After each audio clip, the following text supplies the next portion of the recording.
One. Okay, it has definitely got a delay. Good morning, everybody. We are going live. 3, 2, and 1. Woohoo! All right, so happy Wednesday, Mindset Reset Wednesday. We are reading from the Devotional Bible with the commentary by Max Lucado. And what we do is we read out loud the commentary so you don't miss anything. And we're reading from Isaiah 54 and 55. You'll see that there. And you're able to see we post these different listings. So you're able to read every day if you'd like.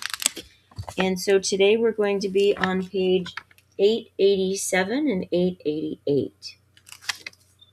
All right. So we're reading Isaiah 54 and 55, and it goes over the situation of what's happening, what the observation is, what's the inspiration around it, and then how do we apply it? What's the practical application? And so we're going to be reading through that today. Miss Brenda, did you want to go ahead and get started? Situation. Isaiah can point. Hang on for 1 second. Somebody's tapping. Is that you, Miriam? Oh, probably, yes. Okay. Let me, hold on.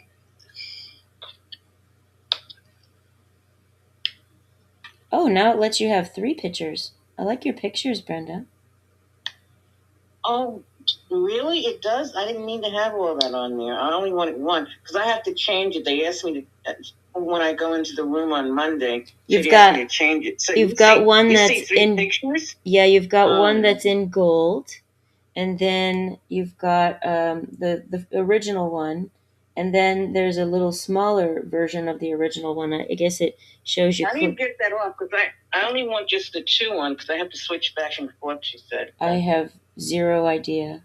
I'm going to get one of them. It wasn't there before. It was only one before. Oh, but sorry about that. I don't want all of those on. Which shows now, though? The one. Whichever one I pick, I can slide all 3. Oh, you can slide. Okay. So yeah, that gold one's cool. You look like a queen. Yeah, that one. Yeah, she just did that for hers, and I. Yeah, it's fun. Something I would done, but I normally use the other one. But I would have to do it. It's not really mandatory, but when I'm on there, she just asked everybody to put that on. So for sure, because she made it for them. Yeah, so that's good. All right, sorry to distract. Back to situation.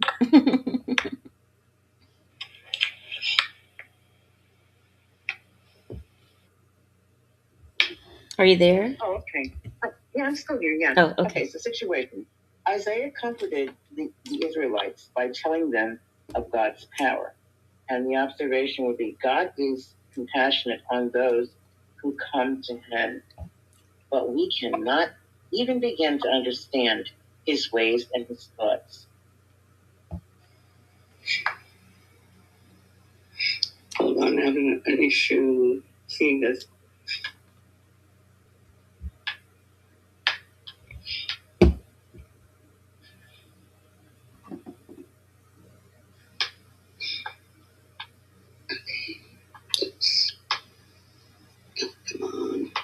It's okay if you want to jump on the next one. God is compassionate on those who come to him, but we cannot even begin to understand his ways and thoughts. He asked for grace only to find forgiveness already offered. How did you know I would sin? We asked for food only to find provision already made. How did you know I would be hungry? We asked for guidance only to find answers in God's ancient story. How did you know what I would ask? God dwells in a different realm. The foolishness of God is wiser than human wisdom, and the weakness of God is stronger than human strength. And that comes from 1 Corinthians 1:25. He occupies another dimension. My thoughts are not like your thoughts. Your ways are not like my ways.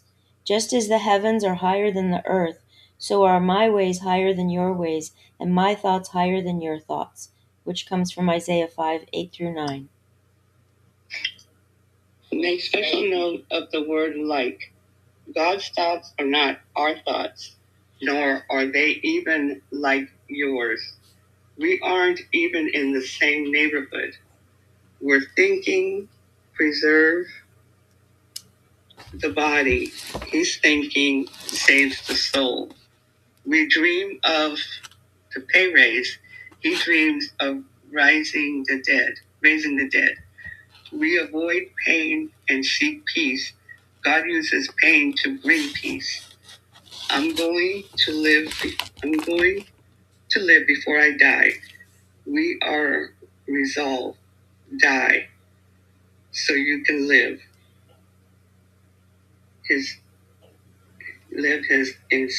He instructs. We love what rusts. He loves what endures. We rejoice at our successes.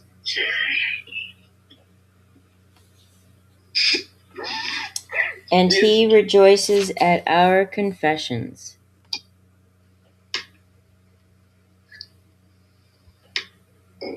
Go ahead. We show our children the Nike star with the $1 million smile and say, "Be like Mike." God points to the crucified carpenter with bloody lips and a torn side and says, "Be like Christ." Our thoughts are not like God's thoughts. Our ways are not like his ways. He has a different agenda. He dwells in a different dimension. He lives on another plane. And that plane is named in the first phase of the Lord's Prayer, Our Father in heaven. Beautiful. And the application? Miss Miriam, are you good? Make a list of several questions you have about God and ask about your life. Make a list of several questions you have about God and about your life. Acknowledge that you can't even begin to comprehend his actions. Thank him that he is in absolute control over the universe. And so the first thing that we do is we take a look at the reading and we just see, what is God inspiring us? Like, what's our insight as we read through that? And so for me, it's interesting because I was already thinking about this the other day. I had someone say to me, "Well, if I can't believe my own thoughts, then what else am I supposed to believe?" And honestly, that question, I didn't show it, but that question made my mouth drop because I've known for a very long time that I have to question my thoughts because I know my thoughts can bring negative, my thoughts can bring, um, I mean, they can bring thoughts of suicide. I used to have that ever since I was a kid. And so I knew once I got older and realized those are just thoughts and I'm still safe and I don't have to listen to those thoughts. They can just pass by. It doesn't mean anything. And I learned that pretty early. And so for someone to say that they never questioned their thoughts sounds pretty dangerous to me because if I never questioned my thoughts, I wouldn't be here. And honestly, as a child, I only didn't because I didn't like pain and I was afraid where I might go if I did. And so I was grateful for those thoughts because those kept me from taking my life. But I've always learned from that point that our thoughts can be pretty dangerous if we don't put them into check. There's stuff coming in from everywhere. They're not always our thoughts. There's something that pops from our culture, from we've been treated or the way we've been taught. And so being able to understand that everything about our human experience needs to be questioned and needs to be driven. We're the driver of it. We're the driver of where the body goes. We're the driver of how the mind works. And if we've been given incorrect information, which I was, a good part of my life. I was treated like I was of little value and needed to be punished all the time. And so I needed to be able to question that training, because as a little child, we take on what we're taught and we practice what we're taught. And so as I was thinking about that question, I just kept thinking, but God tells us to question. God tells us our thoughts are not his thoughts. Don't rely on our thoughts, rely on his thoughts. We can use the thoughts to guide us and check, and we can then make sure they're reliable.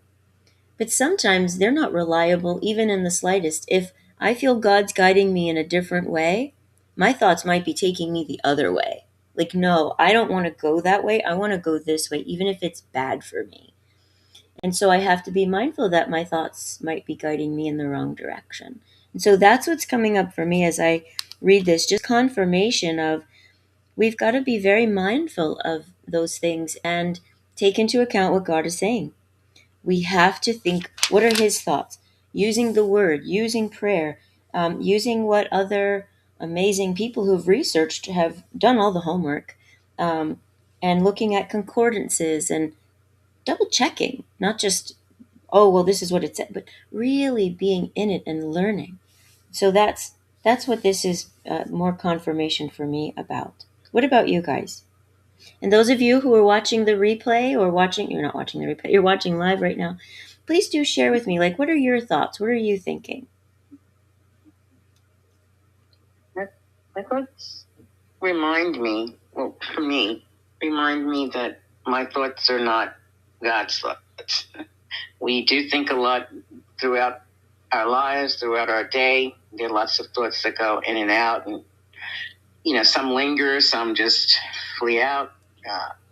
But knowing that, it gives me a reminder that, okay, well, your thoughts are your thoughts, and God's thoughts are his thoughts. But then again, God's thoughts are higher than your thoughts. So that has to give me a gentle reminder that my thoughts are not, they're thoughts, but they're not higher than God's. His thoughts and his ways are higher than mine. So that gives me a gentle reminder that, be patient, watch, be mindful of what you're thinking, and understand that God takes control of that thought, because your thoughts can go random. They can just be anything. So I thank God that he takes complete control, if I allow him to, of my thoughts. You have to allow him to do that, because our thoughts can just go haywire, and I don't want that to happen. So I'm going to have to surrender my thoughts to him, and that's a daily practice too, because your thoughts are just wherever they are. And so my thoughts are not higher than God. So that's a gentle reminder for me every day that his thoughts and his ways are always higher than mine. And I have to be patient enough to know, God, you got it worked out. You already know. And so that's what it stands out for me, sticks out. Beautiful. I agree with both of you. Actually, I just have to remind myself that what I'm thinking, God is thinking better for me. Because we tend to think, I'm not going to say poorly, but we tend to think, I'm not sure what the word is, but God is thinking higher for us. We think we're poor. He thinks we're rich. He made us rich. But we're thinking we're poor. We're thinking we're hungry, but God says, I have fed you. And so we have to remember that actually, to me, it's like we need to think not like God, but we need to think higher than what we're thinking.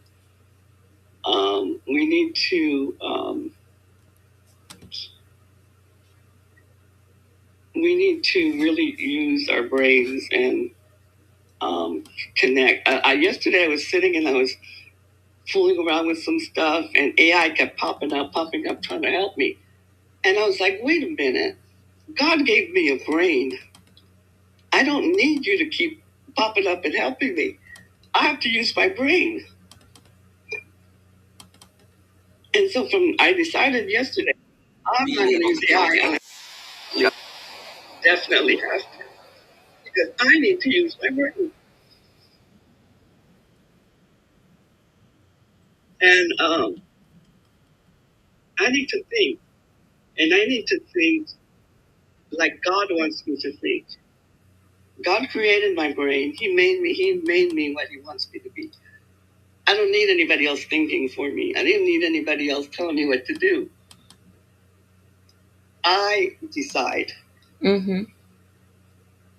And so that's what I'm getting from it, that, I need to start using my brain, and I need to start thinking like God is thinking. Beautiful stuff. So, giving ourselves permission to use the tools, but not relying on the tools like we don't have it. Exactly. We have a brain.